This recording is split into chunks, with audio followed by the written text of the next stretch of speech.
Hello my dear students. Now I am here to discuss about the page number 92. The today's topic is burns. Okay. Sometimes we may get burns if maybe due to the object, hot object, boiling water or steam.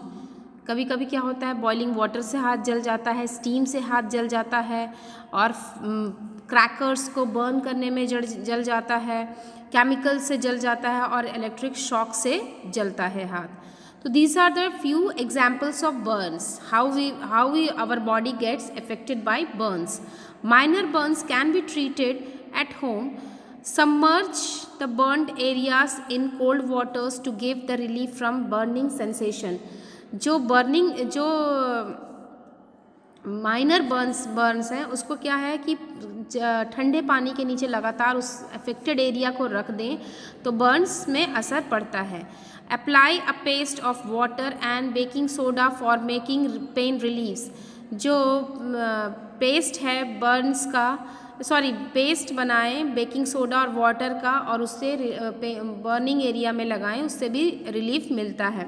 You can also apply an antiseptic cream to prevent infections. और कुछ antiseptic creams भी लगा करके infections को रोका जा सकता है.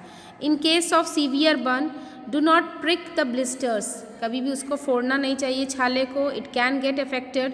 Take a sterile piece of cloth. साफ़ सुथरा क्लॉथ को लेकर के उसे बेकिंग सोडा के सोल्यूशन में डुबो करके बर्निंग एरिया में रखने से उससे पेशेंट को अच्छा आराम मिलता है. Take the patient to the doctor immediately.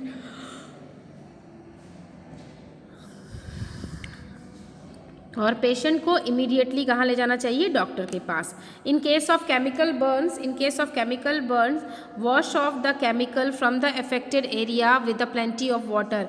जो अफेक्टेड एरिया है उस अफेक्टेड एरिया पर केमिकल से अगर बर्न होता है तो उसे प्लेंटी ऑफ वाटर से वॉश करें, अच्छे से धुलें. Cover the affected area with the sterile cloth. और जो अफेक्टेड एरिया है उसको कवर करके रखें, साफ़ सुथरे कपड़े से कवर करके रखें. And next is in the case of serious rush to the doctor immediately. अगर बहुत ज़्यादा कंडीशन ख़राब है तो तुरंत उस पेशेंट को डॉक्टर के पास ले जाना चाहिए. Make the victim lie down and give him plenty of liquids to drink.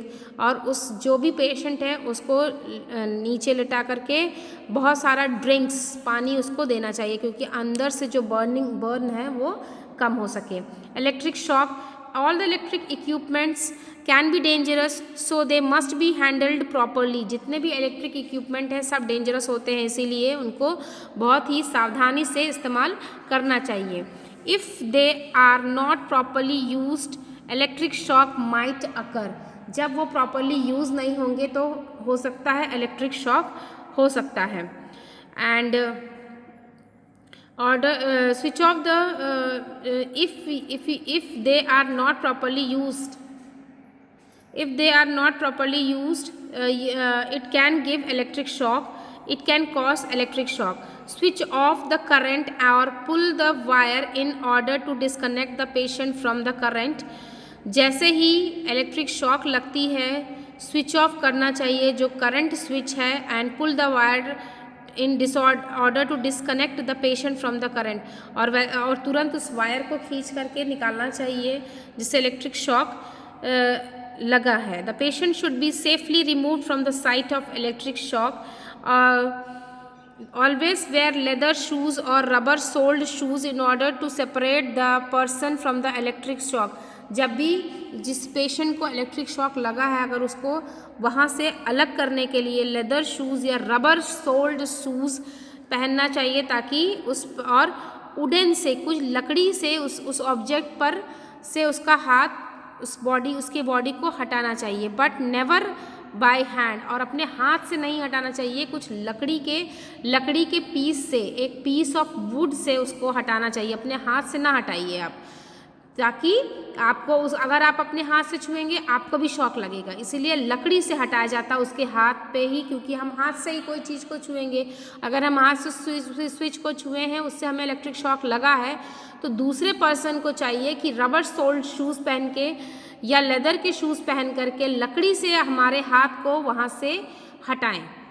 Immediately take the patient to the doctor, और इमीडिएटली उस पेशेंट को डॉक्टर के पास ले जाना चाहिए। ओके, नेक्स्ट है dog bites. Dog bites students and snake bite, this we will discuss in the next video lecture, and insect bites. ये 3 तरह के बाइट्स हैं, हम लोग नेक्स्ट वीडियो लेक्चर में पढ़ेंगे। लेकिन students it's very important that you always put your body in the safe zone. Nowadays again the corona is we all are suffering from this big diseases called corona. This virus is very much effective in all the places, and you should be very careful to avoid this, and please stay at home, and properly you sanitize your hands and your door and doorbell, so that you will be safe at safe zone. Okay, and avoid going outside without any reason.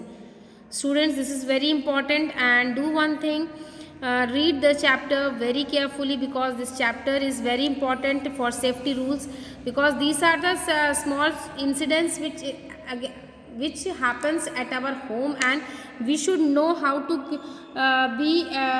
how to save our body from these things. Okay students, so it's very important, and read the chapter very carefully. Read the chapter carefully, so that you came to know that how we can save our body, how we are able to save our body. Okay, so read it, and very soon we will discuss the exercise and question answer. Okay students, आप लोग परेशान ना होइएगा, आप लोग को मैं सब कुछ दूंगी, वीडियोस ज़रूर देखिएगा, और